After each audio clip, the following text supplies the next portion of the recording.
We live in a culture obsessed with acquiring, building, and holding on tight. So, why are so many people completely exhausted? Because getting what you want isn't the bottleneck anymore. Letting go of what you lost is. And the people who can consistently turn past grief and regret into genuine acceptance are the ones who actually regain control of their lives. Here's the exact framework. Part 1, the nostalgia trap.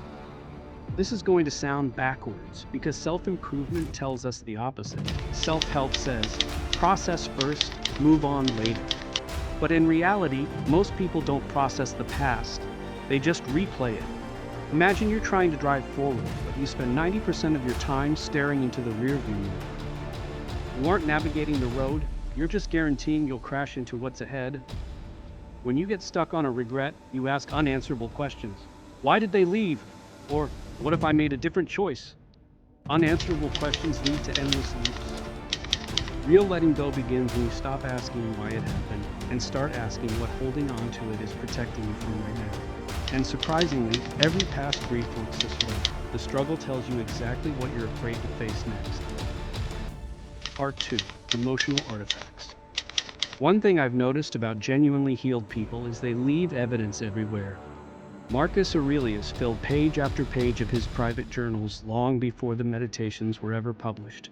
Abraham Lincoln carried worn newspaper clippings in his pockets during the darkest days of his life.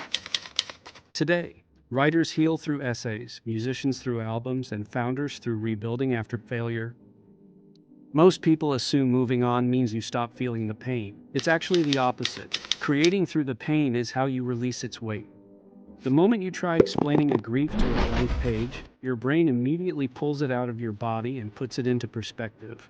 That's why a blank page is often a better therapist than another late-night overthinking session. Part 3, going upstream. Most advice about healing online is a summary of a summary of a summary. Someone reads a psychology paper, another person summarizes it, and an influencer turns it into a bulleted list. Then someone makes a 15-second clip telling you to just let it go. By the time the idea reaches you, it's become emotional fast food. People who heal at a serious level go upstream. If they're dealing with regret, they don't look at motivational quotes. They read cognitive science or study people who rebuilt after total loss. If they're navigating grief, they read the original philosophy that survived centuries of human hardship. This is slower.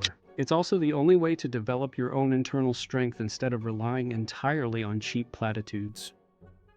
Part 4, the silence of healing. Here's the weird thing about acceptance.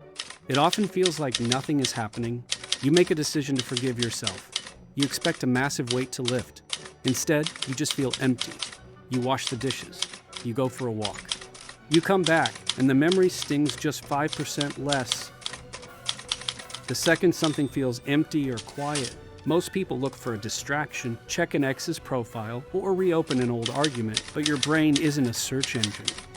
It needs uninterrupted time to reorganize itself around a loss. There's a reason ocean waves take years to smooth out a jagged stone. The actual release doesn't happen during the storm. It arrives in the stillness afterward.